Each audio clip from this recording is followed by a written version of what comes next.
Now that you can't eat for the next 2 hours, we're going to talk about food for an hour. So yeah, I'm Zach, she's Kat, and we're from the Center for Genomic Gastronomy. So I guess so far we've been so impressed about the range of talks about food hacking, and biotech, DIY bio at this conference. It's been really good to see, and the range of ideas and meet with people. Oh, you're doing that one, right? Okay. So we're going to introduce ourselves a little bit more thoroughly. We're going to sort of define this word food freaking that we've been working with for the last year and see if you can add to it. We're going to talk about some of our research methods, share a few of our projects, introduce a new journal we've launched. This is the number 0 issue, and see if you guys want to help us take it forward. And then conclusion with some Q&A. Yes, so hello. So for the introduction, we just thought we'd give you a quick insight into what the Center for Genomic Gastronomy is. We call ourselves an independent research institute. We started this about 3 years ago, and it was a small project, and has sort of become a framework for us to create work and think about food issues. And so I think with that, genomic gastronomy considers economics, politics, culture, and technology, and take sort of a systems approach to food. So we've collaborated with a variety of scientists, chefs, hackers, activists in North America, Europe, and Asia, and we kind of disseminate our work through different things such as exhibitions, talks like this one, meals, and publications. And for a slightly more technical talk, you can see our 28C3 talk. That was the first hacker conference we ever spoke at. It was awesome. Today's supposed to be more fun because you guys are so hot, and we're hopefully going to try to entertain you and make it not so technical. But we still have to do a few definitions just to make sure we're all on the same page. So each part of our name of our organization was really specifically chosen. So when we say genomics, what we mean is the science or the technology that enables scientists to study genetic variability and interactions between all of an organism's genes and the environment. So it's not as reductive as genetics. Gastronomy is the art of eating food. And then we think of genomic gastronomy as the study of organisms' environments that are manipulated by human food cultures. So the way that what we choose to grow, what we choose to eat, even down to like what flavor preferences we have, affect all the things that happen upstream in terms of biology, ecology, the life sciences. And if you see in the background of this picture, there's a poster we made called "We've Always Been Biohackers," which we've been saying for a while because trying to get away from this idea of anything in the food system being natural. We've been hacking the food system and the plants and animal genomes in the food system since the dawn of agriculture, basically. So we try not to get hung up in the word natural, and that lets us be sort of more specific about critiques of food and the politics. So almost done with the sort of preamble stuff. We have a mission statement. Yeah, so the Center for Genomic Gastronomy is an independent research institute that examines the biotechnologies and biodiversity of human food systems. So when we're talking about biotechnology, we're taking a really broad view of what that actually means. So we're sort of suggesting that cheesemakers and brewers should also be in on conversations about emerging technologies. And these are 6 of the sort of biotechnologies that we're interested in. So cheese making, brewing, seed saving, selective breeding, and then mutagenesis and transgenesis. And we have one small correction to this slide. We have a long conversation with a life scientist who suggests that we use the more specific technical term mutation breeding. So we'll fix that the next time we show this slide. Yeah. So in terms of biodiversity, what we're interested in is the biodiversity of the kitchen in particular. Although we talk to people who are farmers, agronomists, we're really interested sort of in the gastronomy side. So we talk about the biodiversity of the kitchen and the sort of culinary biodiversity, not only agricultural biodiversity.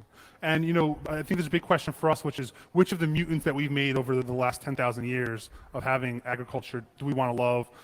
Which organisms and environments that we continue to manipulate are the ones that we want to protect and to retain, because we're losing huge amounts of agricultural and culinary biodiversity. And then finally, our mission is basically to map food controversies, to prototype alternative culinary futures, and to imagine a more just, biodiverse, and beautiful food system. So slides are actually a technology, just like books, and sometimes you need a sort of a how-to guide. So we have a couple of quick notes for the rest of this talk. Whenever you see something that's like neon pink and gold like this, it's from this food freaking journal that we're putting together. It might look like this. So that's just so when you see the neon pink, you'll know it's from food freaking. And yeah, we have some copies up here if you want to see them at the end, and it's CC licensed, and we have a PDF to email you if you want one. When you see yellow like this, that means we're drawing from some food database. In this case, it is the European Commission's DOR, Database of Origin and Registration, and it's a session for Roquefort cheese that we've drawn on. We put this up here because partly what we're interested in is the technical specifications of modernist contemporary food cultures. That's one of the relations we see with freaking and hacking, particularly freaking, is there's these systems that we haven't invented and designed, but we need to learn all the sort of technical terms for them. So what is food freaking? It's sort of still an open question for us, and we'd love to sort of hear what you guys think. And for now, I guess the way we got to food freaking was there was a lot of talk of food hacking, and the activities that we saw happening in this food hacking space was very much sort of hardware hacking and making DIY sous vide machines and that kind of thing. And because we're more interested in this kind of exploring the systems approach, we looked at the history of phone phreaking and thought, well, that's a beautiful metaphor to take forward, and what would, phreaking the food system look like?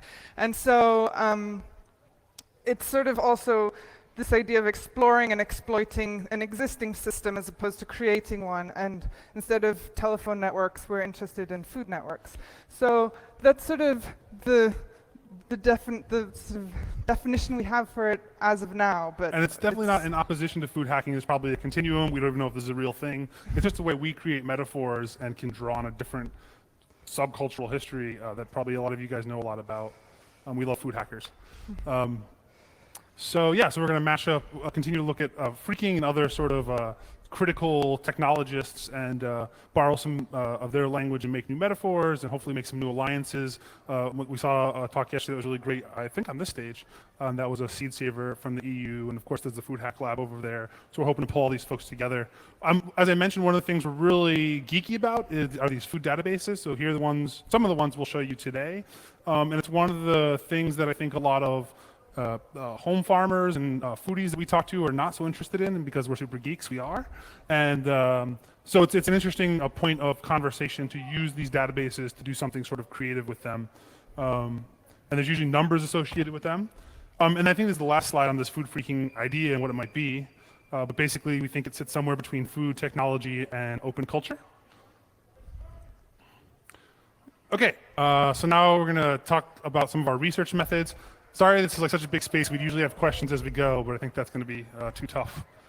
Has anyone heard about this story, the surprise genetically modified wheat that was found in Oregon in the US last month?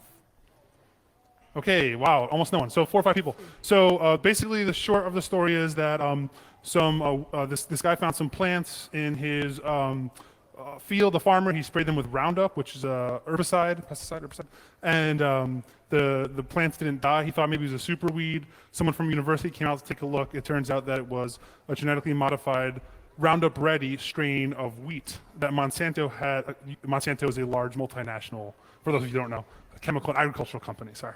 And so Monsanto had field tested this wheat in Oregon legally, but that was back in 2004, 2005, and here it is 2013, this plant is showing up. Still sort of not knowing what's happening with it. Korea and Japan said they won't buy exported American wheat because they're afraid of contamination. They don't want the GMO in their wheat.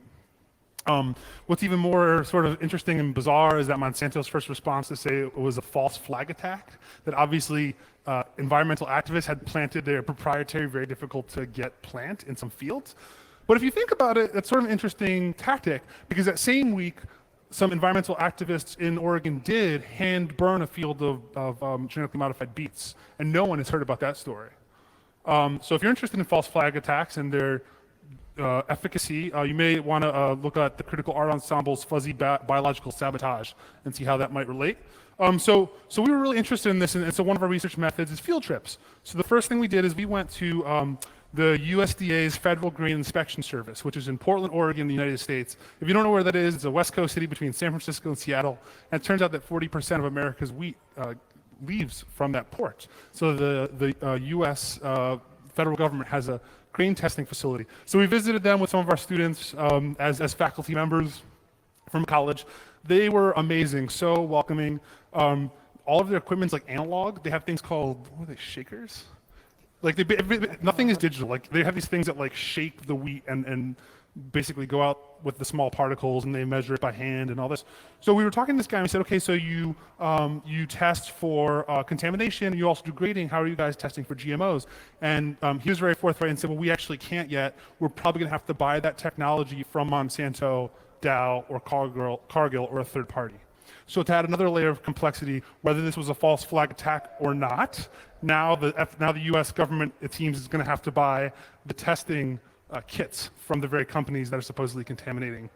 So things are getting very interesting, and right above the US FDA's facility was the Wheat Marketing Council, which we can go more in detail about if you want some time. So if you want to learn about other accidental releases like Event 32, you can see our book, or you can go to the Information Systems for Biotechnology, which is a US website. There's also some European stuff coming in the slide deck, but this website is basically hosted by Virginia Tech, which is a university, and catalogs all of the applications that companies make to the federal government to grow GMOs for testing purposes or commercial purposes, and it also catalogs when there's accidental releases or problems.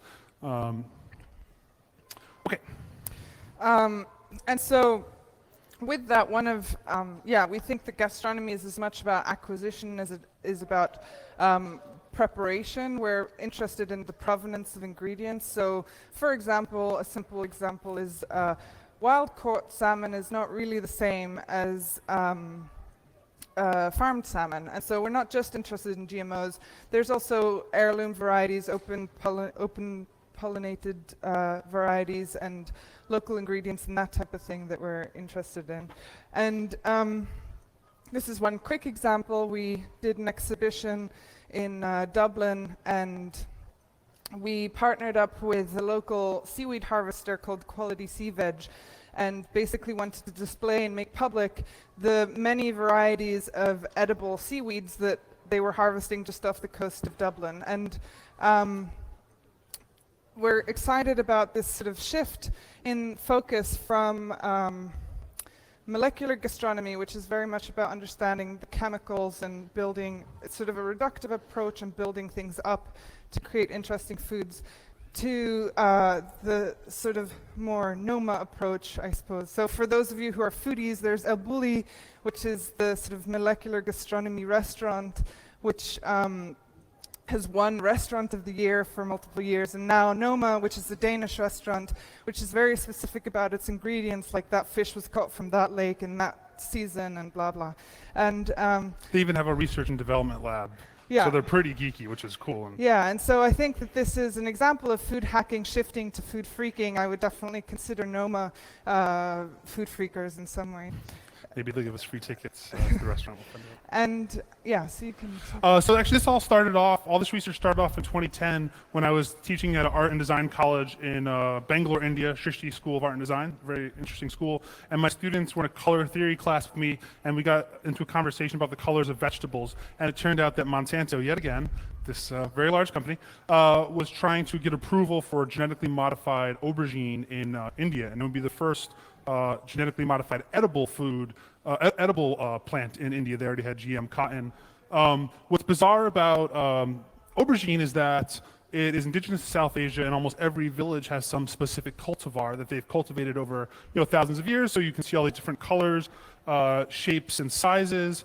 And with the students, we collected all of the aubergines we could find in the local market, found out their sort of local Kannada name, we got their English name, and we started cooking with them, and got really interested in this idea of biodiversity of the kitchen. Because partly what needs to happen in terms of making our food systems more sustainable is getting people who are foodies or really interested in eating, who tend to be, surprisingly, richer, with people who are producing the food who often aren't, or have different political persuasions. So we started attacking this from the aspect of, well, if if Monsanto gets their genetically modified aubergine into India, your parents won't have the dishes they remember from when they were a kid, and since your parents are all upper middle class, that might really upset them. So that was the appeal we were making in this case. And we found this one bizarre question, which was, so BT brinjal was the name of the genetically modified aubergine. Brinjal just means aubergine in Hindi.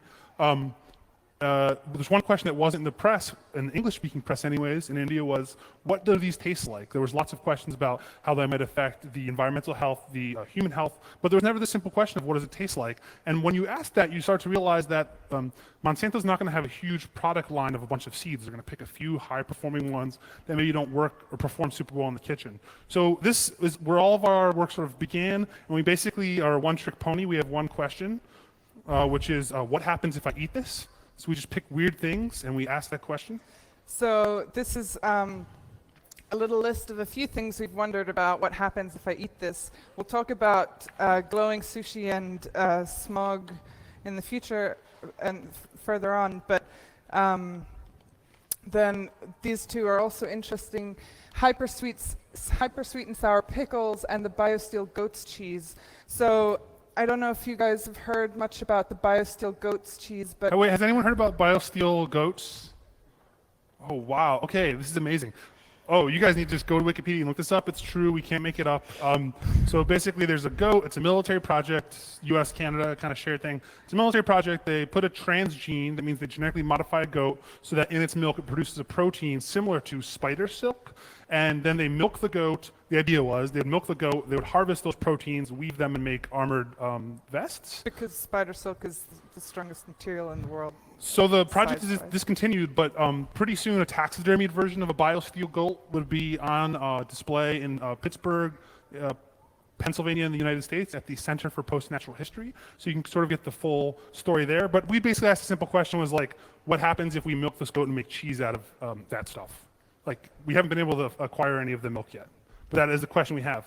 Another way of doing this research is basically trolling databases. And one of the databases we troll is looking at the EU's Joint Research Center GMO Info database. And that lists, again, for the EU, all of the genetically modified plants that are grown by universities and companies in test sites. So these are outside of the lab. They're somewhere out in the world, because they have to get approval to do that. And we found this crazy, what was it, a hyper sweet gherkin pickle that was produced by cucumber. That was produced by Warsaw University Life Sciences. And we think that the idea was that you would then process these like sugar beets and get sugar. We have no idea, but we thought, oh, you can make hyper sweet and sour pickles. And so we just did a drawing of this. We haven't gotten our hands on the gherkins. But it's a way of just thinking through the extended implications of these emerging biotechnologies. So now we'll just share a couple of our own projects that have come to fruition with you. So smog tasting was sort of an idea thinking about what if food could be used as a biosensor, and we used egg foams to harvest air pollution. So this was again with a group of students in India, and we were reading on Food and Cooking by Harold McGee, in which he says, thanks to eggs, we're able to harvest the air at the stiff peak stage. Egg foam is approaching 90% air. So with that idea, we were thinking, well, if you can harvest air with egg foam, you can probably make air quality testing meringues. And it was sort of devised as a low-tech, accessible version of digital biosensors. And just a quick kind of experiment we did. And the tagline was, the tragedy of the commons never tasted so good. So from there, the next project we've done is, another project we've done is the Spice Mix supercomputer, which was a traveling cooking demonstration that attempts to blend every spice combination possible on Earth. And this is, it's the version 1.0 of the Spice Mix supercomputer. There's an array of 25 spices, and through the tubes you pump some air and you select which spice you want to smell.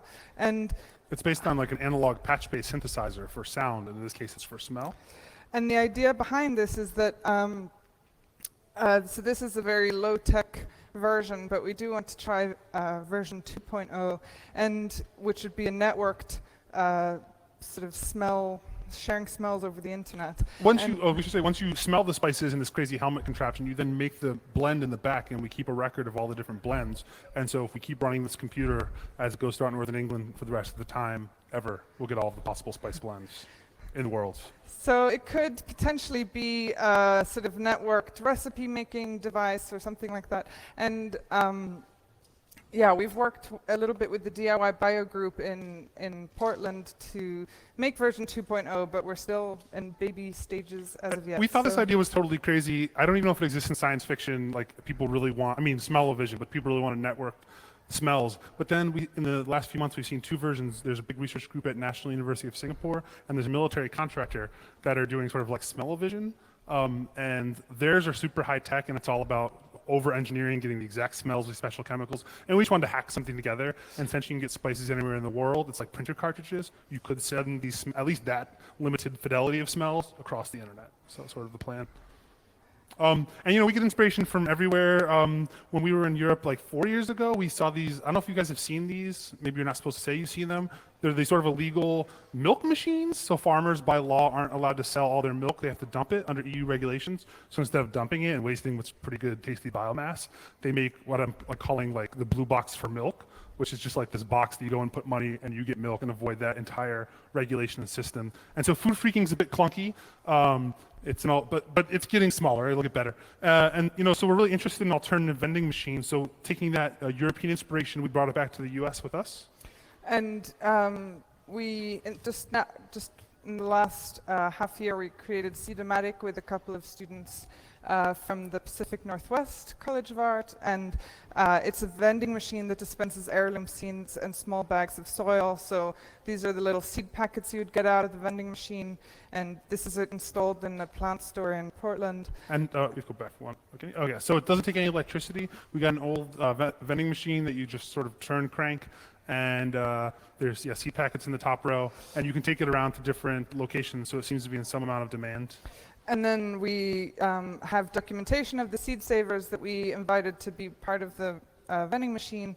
There's little videos of them online talking about the seeds. So the woman in the top left created a new variety called Kalards, which basically was a combination of kale and colored greens, I believe. Brassica always cross-pollinates, and she didn't keep them far enough apart. And then she was like, oh, this tastes good.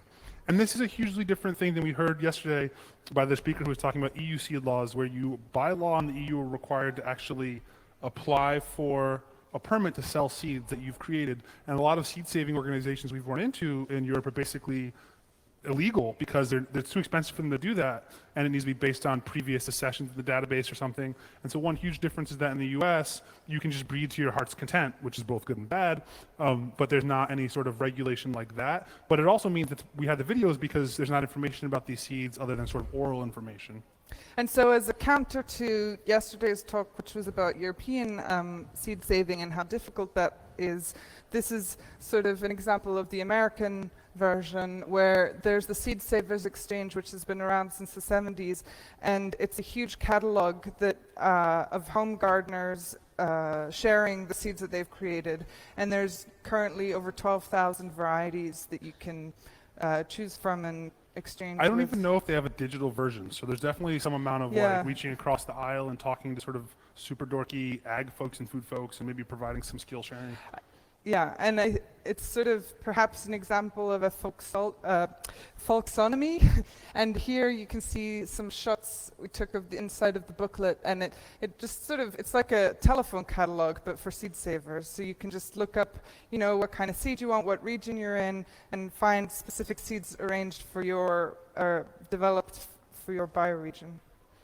Okay, so there's been a big development since our CCC talk. We had a lot of fun sort of this was 2011, introducing this new body of research we were doing on mutation-bred plants. So we won't go into depth on it. You can watch that talk or another one for more of the depths.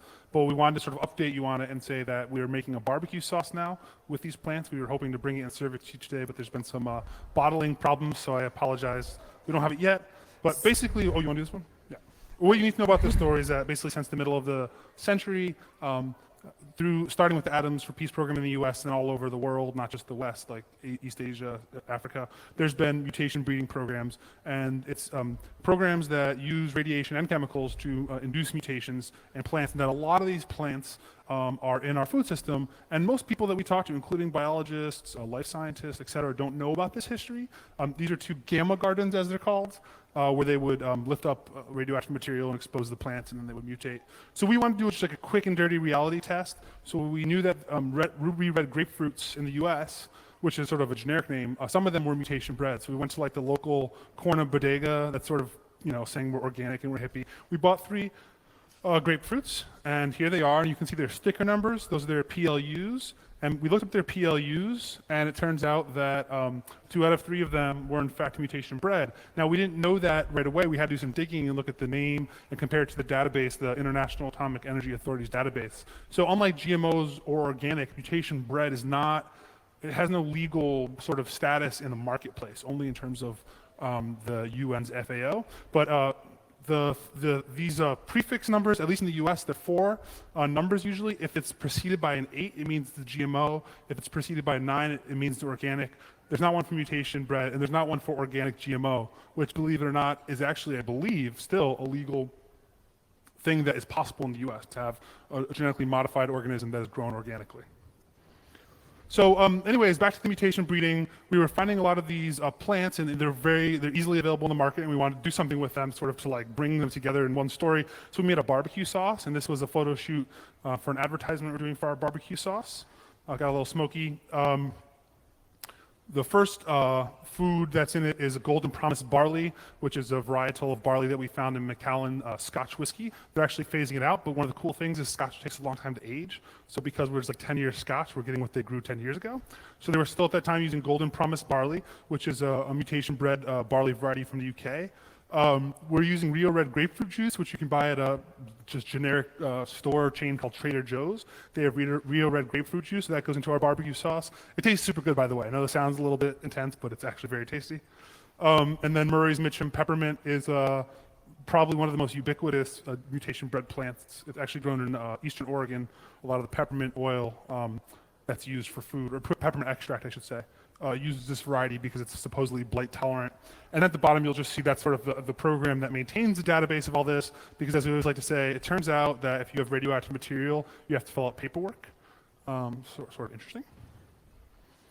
And another, I guess, example of food freaking in one of our older projects is the Glowing Sushi cooking show, which is a cooking show that finds an unexpected use for the first genetically engineered animal you can buy. So in the US, you can actually purchase glowfish, which are genetically modified zebrafish with that are made to glow, and they were accepted into sales by saying that they're a pet. There was no kind of legislation at the time that prevented this from happening, and there was some debate, but they sort of came through as a pet. And so we were saying, well... And that's really bizarre because that law has changed now. So the US FDA has changed their rules, and you have to prove to the government that a genetically modified animal is a drug and not something else. And so that it comes under drug intellectual property laws, which benefits the big companies, but also to not scare away consumers. So this is both an orphaned organism, and it's been grandfathered in, which is really bizarre. So we did this cooking show, we put it online, nothing happened for 6 months, and we're like, well, that was a flop. But we really wanted to have a conversation about it, and then some really bad British newspaper, the Daily Mail, wrote an article saying that glowing sushi was being served all over the US, and it was the biggest food trend ever. And we were living in Europe for 2 years, and we kept getting calls from journalists saying, is this true? And we said, we have no idea.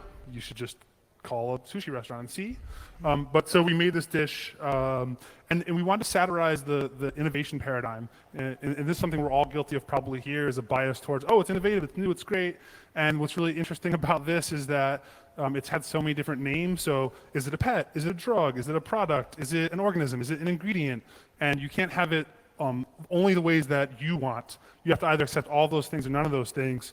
So what we basically did is, in our contact with the company that produces this and some of the other folks, we basically used their language and said, oh, you guys do such a good job innovating and making this glowing fish, and then it didn't really work as a pollution sensor as you wanted. So then you innovated again, you made it a pet, and now we're innovating again, and we're making it this wonderful dish that glows in the dark. And it's very disturbing because they don't know how to use that language back. They're like, oh, I guess you're right. And so we actually got to interview the original scientist to invent this in Singapore, and he was very interesting, and he didn't know anything really about it except some Texas business and paid him a lot of money to license the technology. Yeah, and I think the point of the whole kind of exercise was to say, well, whether it's a pet or a drug or whatever, however you choose to classify it, at the end of the day, it's a fish, which is part of an ecosystem and can very easily, enter in multiple ways, either through our bodies or through cats eating them out of your fishbowl or through being dumped down the toilet when they no longer are entertaining you as pets. And what was really shocking is there was actually some in-depth conversation on YouTube. I mean, granted, if you go look at this video, there's tons of you're stupid, I hope your arms get bitten off by alligators, whatever. But then there was actually some sophisticated conversation to the point where people were like, I'm as pro-GMO as they come, but this is disgusting to me. I need to rethink my beliefs. And we're like, whoa, that's perfect. That's what we wanted. So those are some of our projects, and then we'll just tell you about this little book, and then we'll hopefully have lots of time for a Q&A.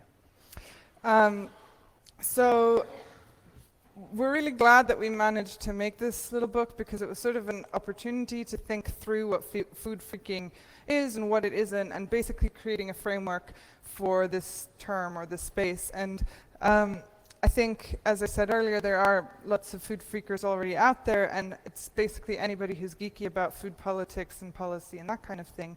So issue 0 was sort of about establishing the terrain, and we hope that for the next versions that there'll be more articles from multiple people. Any of you interested, let us know.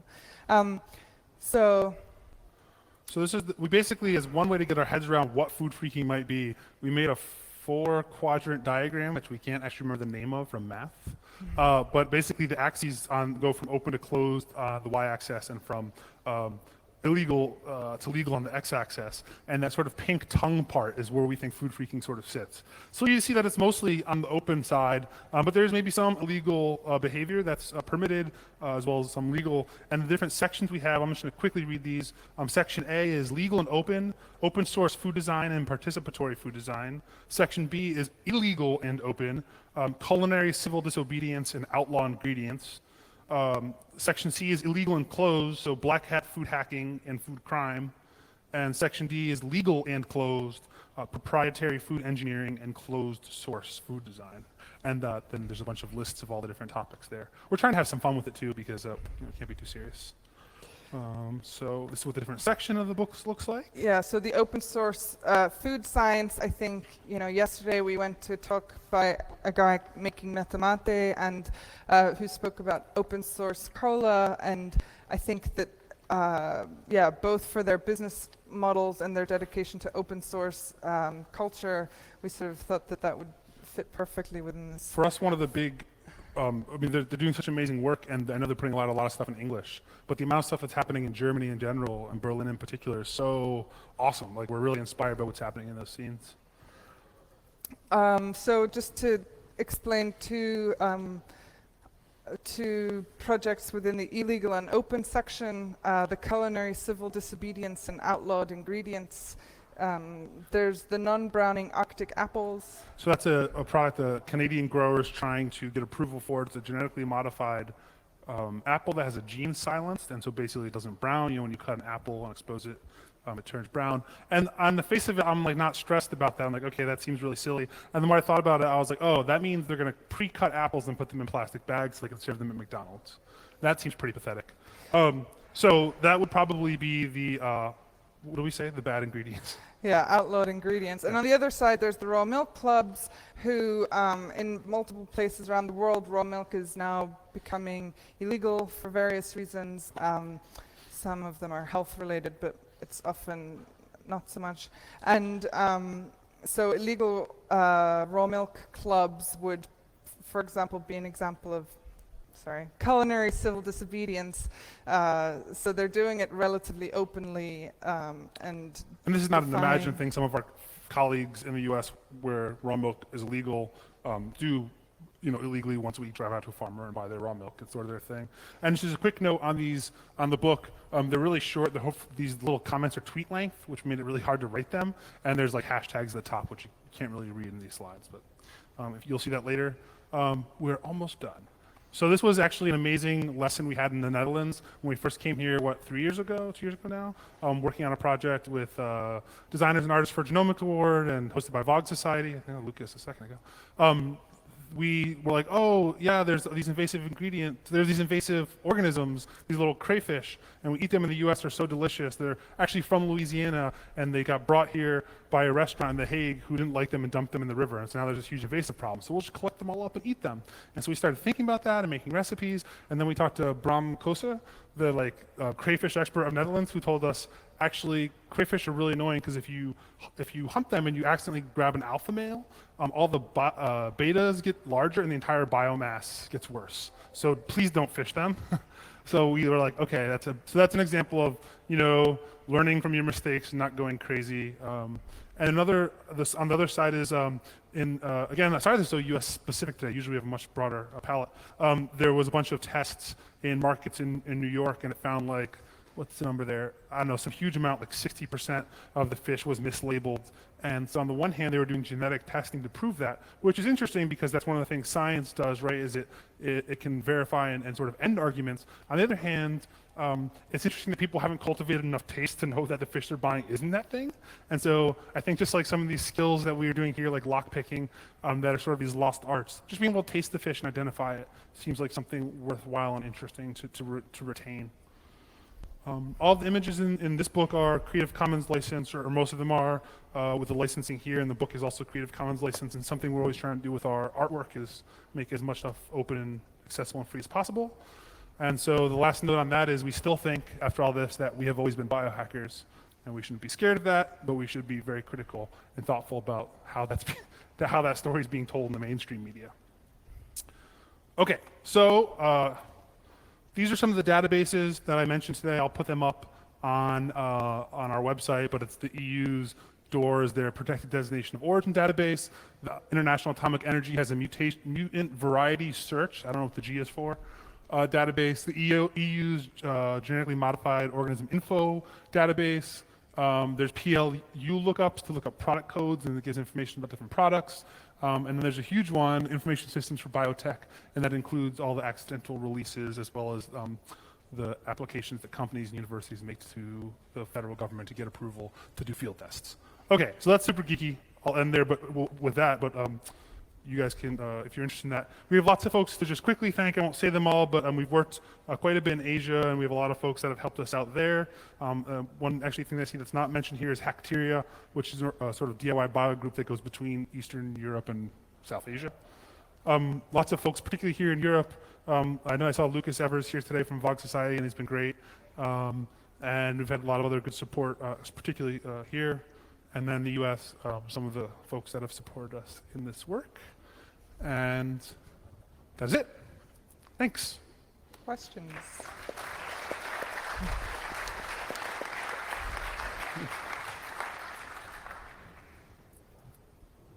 Yeah, okay.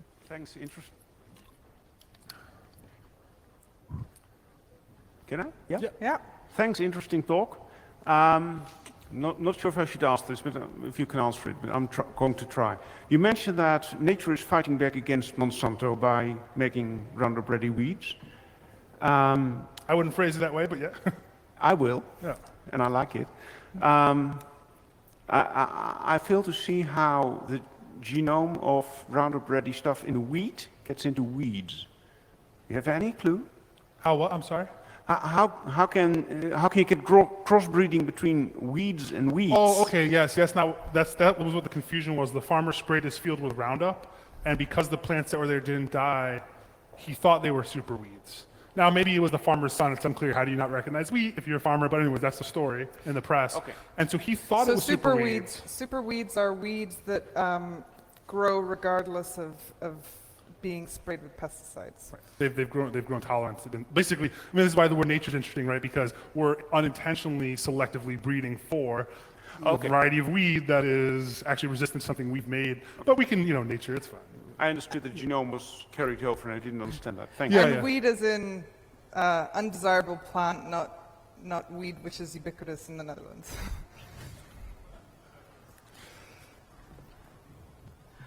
Hi. Some trade negotiations are beginning between the US and EU, and agriculture is part of it. And I know that in the EU, a lot of people are very nervous about this because the US has a policy that is not really well admitted from a EU point of view on GMOs and antibiotics and hormones. What do you think about it? What's your point of view? The system's bad all around, both from the EU and the US level at the federal and then sort of super state level. Most of the laws, as far as we can tell, are written by lobbyists and large multinational companies that don't support farmers, family farmers, eaters. They're terrible.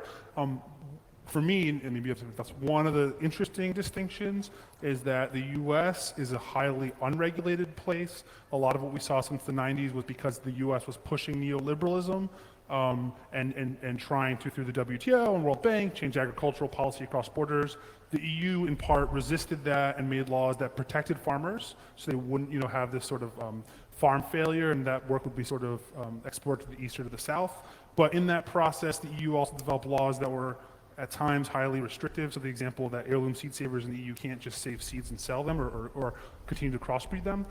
So it is pretty bad all around. Probably my suggestion is more awareness, more interest, particularly from this crowd. We're artists, we're not hackers. We talk to this community because there's a thoughtful, critical debate that embraces new technology, but is hugely aware of the political implications of it. And so that's why we try to keep coming to these events. So thanks for having us. And I don't know if you have additional thoughts. Yeah. That's